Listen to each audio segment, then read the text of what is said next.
여러분은 계란 좋아하세요? 저는 어릴 적부터 계란을 정말 좋아했는데요. 찐계란, 라면에 넣은 계란, 계란 후라이, 계란찜 등 계란으로 만든 음식이라면 가리지 않고 잘 먹었습니다. 중간 크기의 계란 한 개는 무게가 60g 정도밖에 되지 않지만 그 안에는 간과 뇌 기능을 증진시키는 콜린, 근손실을 막아주는 단백질, 심혈관 질환을 예방하는 셀레늄 등 많은 학자들이 극찬할 정도로 영양 성분이 풍부한 식품입니다. 어린아이부터 어른까지 계란을 싫어하는 사람이 드물 정도로 계란은 전 세계 많은 사람들에게 사랑받는 식품이죠. 그런데 몸에 좋고 맛도 좋아 많은 사람이 즐겨 먹는 계란을 잘못 섭취하면 우리 몸에 치명적인 위험이 생길 수 있다는 사실 혹시 알고 계셨나요? 이렇게 몸에 좋은 계란도 어떤 음식과 어떻게 먹느냐에 따라서 내 몸에 보약이 될 수도 반대로 독이 될 수도 있다고 하는데요.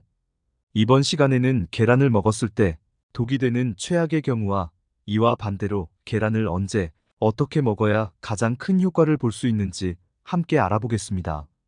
오늘도 좋은 정보 챙겨가시고 주변의 소중한 분들에게도 알려주세요. 구독과 좋아요도 부탁드립니다. 감사합니다.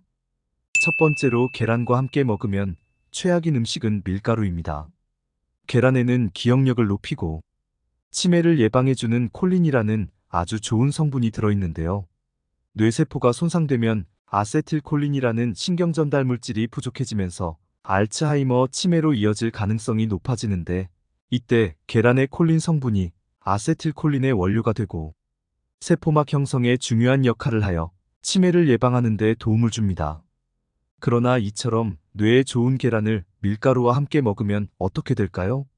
정제된 하얀 밀가루는 탄수화물 75% 이상으로 이루어져 있는데 이처럼 고탄수화물이 주요 성분인 밀가루와 계란을 함께 먹는다면 혈당이 급격히 상승하게 되고 높아진 혈당 속에서는 최종 당화산물, 즉 뇌세포를 파괴하고 암발병의 원인으로 작용하는 당독소가 만들어지게 됩니다. 당독소는 혈액을 타고 떠돌아다니던 잉여 포도당이 단백질과 결합하여 변성된 것을 말하는데 당독소가 몸에 쌓이면 만성염증을 일으켜 피부 노화를 가속화하고 뇌에 쌓이면 기억력 저하와 치매를 유발하며 유전자 변이를 일으켜 몸에 암을 일으키는 등 만병의 근원이 됩니다. 당독소는 탄수화물과 단백질을 높은 온도에서 튀기거나 굽는 열처리 과정에서 더욱 쉽게 만들어지는데 특히 이렇게 만들어진 빵이나 튀김과 같은 음식들을 지속적으로 많이 먹게 되면 결국 뇌를 보호하는 세포막이 무너져 치매로 가는 지름길이 될 수밖에 없습니다. 계란처럼 신경세포의 보호막을 생성하는 성분을 아무리 많이 섭취하더라도 보호막을 뚫어버리는 독소를 만드는 음식을 자주 섭취한다면 결국엔 좋은 음식을 먹는 의미가 없어지겠죠. 따라서 빵처럼 밀가루 음식이나 기름에 튀긴 음식들은 되도록 멀리하고 드시더라도 계란과 정제된 밀가루가 들어가지 않은 통밀 또는 비건 재료들로 만들어진 것을 드시는 게 좋겠습니다. 두 번째로 계란과 함께 먹으면 최악인 음식은 감입니다. 계란과 감을 함께 먹을 일은 많지 않겠지만 요즘엔 곶감이나 감말랭이처럼 먹기 간편한 식품으로도 많이 드시는데요. 계란과 감을 함께 먹을 경우 가볍게는 두통이나 설사, 구토, 소화불량에 그치지만 심하면 급성 위장염, 위석 등을 유발합니다. 이러한 증상을 나타내는 원인은 바로 감의 떫은 맛을 내는 탄닌 성분 때문인데요. 탄닌은 단백질과 결합할 경우 단백질 흡수를 방해하면서 위장관에서 단백질과 엉겨붙어 덩어리가 만들어집니다. 이 때문에 장의 연동을 느리게 하고 변비를 유발하게 되는데 심하면 위석으로 발전되고 위벽을 손상시켜 위궤양이나 위장관 출혈, 장폐색, 장천공 등을 유발할 수 있습니다. 감보다는 약하지만 탄닌 성분이 있어 주의해야 할 음식은 밤, 도토리도 있는데요. 물론 적은 양으로는 이러한 증상이 나타나기 어렵겠지만 드시더라도 이러한 점들은 반드시 유의하는 것이 좋겠습니다. 세 번째로 계란과 함께 먹으면 최악인 음식은 차와 커피입니다.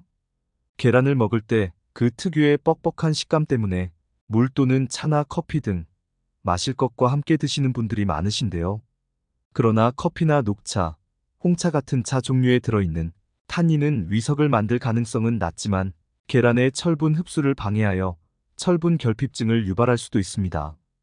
체내에 건강한 철분 수치를 가진 분들은 문제가 없겠지만 철분 결핍 증상이 있거나 특히 노년기로 접어들수록 철분 결핍증이 잘 나타나기 때문에 계란과 함께 먹을 경우 심각한 문제를 일으킬 수 있어 반드시 주의해야 합니다. 철분이 부족할 때 생기는 증상으로는 기력이 없거나 피곤함, 호흡곤란, 가슴 통증이나 두근거림이 나타나고 가벼운 움직임에도 숨이 차고 심장이 비정상적으로 뛰며 손발이 차가워지고 손발톱이 깨지거나 변형되는 증상, 물을 마셔도 갈증이 나고 피부가 창백해지는 증상 등이 나타납니다. 특별히 병원에서 철분 결핍에 대한 진단을 받지 않았더라도 이러한 증상이 나타난다면 평소에 철분 흡수에 각별히 신경 쓰는 것이 좋습니다. 차에 함유된 탄닌은 우리 몸속에 쌓인 중금속을 배출시키고 항산화 작용이 뛰어나 심혈관 질환과 암을 예방하는 등의 아주 다양한 효능이 있습니다.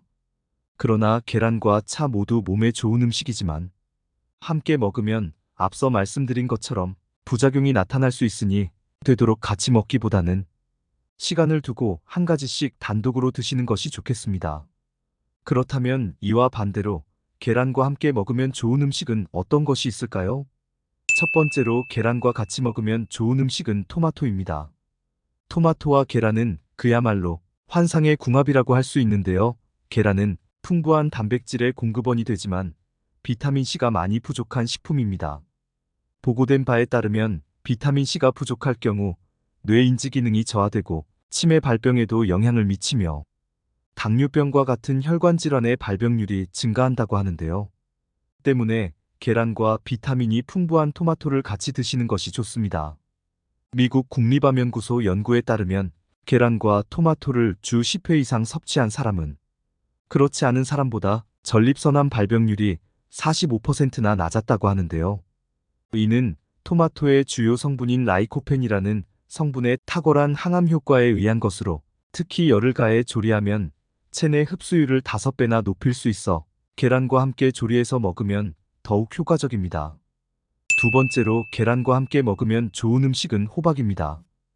호박은 담백한 맛과 부드러운 식감 때문에 우리 밥상에 자주 등장하는 채소이죠.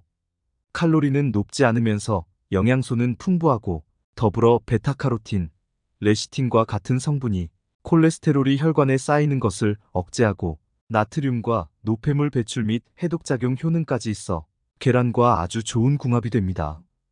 호박에 부족한 단백질과 칼슘을 계란이 채워주고 계란에 부족한 비타민을 호박이 채워줄 수 있어 함께 먹는다면 균형 잡힌 식단이 될 수 있습니다. 또한 호박 속 식이섬유와 계란 속 칼슘이 만나면 부교감 신경이 활성화되면서 심리적 안정감 효과까지 준다고 하니 식사 때 계란과 호박을 이용한 요리를 꼭 드셔보시기 바랍니다. 세 번째로 계란과 함께 먹으면 좋은 음식은 치즈입니다. 계란은 완전 식품으로 불릴 정도로 많은 영양소를 지니고 있지만 상대적으로 칼슘이 부족한 식품이라고 하는데요. 계란이 들어가는 음식에 칼슘이 풍부한 치즈를 넣어 함께 섭취하면 노른자에 들어있는 비타민 D가 칼슘의 체내 흡수율을 증가시키는 역할을 합니다. 나이가 들수록 계란을 섭취해야 하는 이유 중 하나가 바로 계란에 함유된 비타민 D 성분 때문인데요. 우리 몸에 비타민 D가 부족하면 골다공증과 같은 뼈질환에 걸리기 쉬워지고 면역력이 약해져 감기와 염증, 만성피로에 시달리며 우울감, 탈모, 비만, 수면장애 등 다양한 증상의 원인이 될 수 있습니다. 때문에 계란 요리에 궁합이 좋은 치즈를 함께 넣어서 맛과 영양까지 모두 챙기시기 바랍니다. 이렇게 궁합이 좋은 음식 외에도 계란 자체만으로 건강하게 섭취하는 방법을 추천드리려고 하는데요. 그 첫 번째 방법은 계란을 완숙해서 섭취하기입니다. 계란을 얼마나 어떻게 익히느냐에 따라 그 맛과 영양도 달라지는데요. 계란 노른자에는 비타민 B군의 일종인 비오틴이라는 성분이 많이 들어있는데 이 영양소는 콜레스테롤 수치를 조절하고 피부나 머리카락, 손발톱을 매끄럽게 해주며 신경계, 골수의 기능을 원활하게 하는 역할을 합니다. 그러나 공교롭게도 이러한 비오틴의 체내 흡수를 방해하는 아비딘이라는 성분이 계란 흰자에 들어있는데요. 이 아비딘 성분은 익히지 않은 날계란을 지속해서 섭취할 경우 체내에 쌓이면서 비오틴 결핍증을 일으킬 수 있습니다. 하지만 다행히도 계란을 완전히 익히면 아비딘 성분이 비활성화되기 때문에 비오틴의 흡수율을 높일 수 있다고 합니다. 또한 연구에 의하면 계란을 날 것으로 먹었을 때는 체내 단백질 흡수율이 51%에 불과하지만 완전히 익힐 경우 91%로 높아진다고 합니다. 무엇보다 계란을 익히면 단백질이 소화되기 쉬운 구조로 바뀐다고 하니 계란은 되도록 익혀서 드시는 것이 좋겠습니다. 두 번째는 짧은 시간 안에 익히기입니다. 계란을 자주 섭취하는 분들 중에는 먹을 때마다 계란을 삶기 귀찮아서 혹은 쫀득한 식감을 위해서 아예 맥반석 계란을 구입하거나 만들어서 드시는 분들이 계신데요. 이처럼 계란을 장시간 동안 열을 가해서 익히면 일부 영양소가 파괴될 수 있는데 40분 동안 구울 경우 일반적으로 삶은 계란과 비교했을 때 비타민 D가 최대 61%까지 손실된다고 합니다. 또한 계란에 오랫동안 열을 가하면 계란에 함유된 콜레스테롤이 산화되어 옥시스테롤이라는 화합물을 만들어내는데 이는 심장질환의 위험을 증가시키는 것과도 관련이 있다고 합니다. 열을 가하는 시간이 길수록 계란의 영양 성분은 줄어들면서 오히려 몸에 나쁜 성분은 증가되기 때문에 가능한 맥반석 계란처럼 오랫동안 구운 계란보다 빠르게 삶은 계란을 드시는 것이 가장 좋겠습니다. 세 번째는 흰자, 노른자 같이 먹기입니다. 계란하면 끊이지 않는 주제가 바로 콜레스테롤이죠. 계란의 콜레스테롤이 걱정돼서 계란 흰자만 드시는 분들이 많으신데요. 계란 속 단백질은 흰자가 노른자보다 많이 들어있지만 콜린, 루테인, 제아잔틴, 오메가3, 셀레늄 등 계란의 핵심 영양소라 할 수 있는 성분들이 대부분 노른자에 함유되어 있기 때문에 되도록 흰자와 노른자를 같이 먹는 것이 좋습니다. 특히 계란의 콜레스테롤은 건강에 큰 영향을 미치지 않는다는 것이 이미 여러 연구에서 밝혀졌으며 오히려 노른자의 레시틴 성분이 콜레스테롤 수치를 낮춰준다는 연구도 있습니다. 전문가들은 콜레스테롤 수치가 높거나 고지혈증 등의 이상이 없는 건강한 사람이라면 하루에 계란 2개를 먹는 것은 전혀 문제가 없다고 합니다. 따라서 계란의 우수한 효능을 모두 누리기 위해서라도 흰자와 노른자 모두 드시는 것이 좋겠습니다. 오늘은 계란의 효능과 부작용에 대해 알아봤습니다. 정보가 도움되셨다면 주변의 소중한 분들에게 영상을 공유해 주시고 여러분의 건강 노하우도 댓글로 남겨주세요. 구독과 좋아요도 부탁드리겠습니다. 구독과 좋아요는 건강 무지개에게 언제나 큰 힘이 됩니다. 다음에 더 유익한 영상으로 찾아오겠습니다. 건강하고 행복하세요.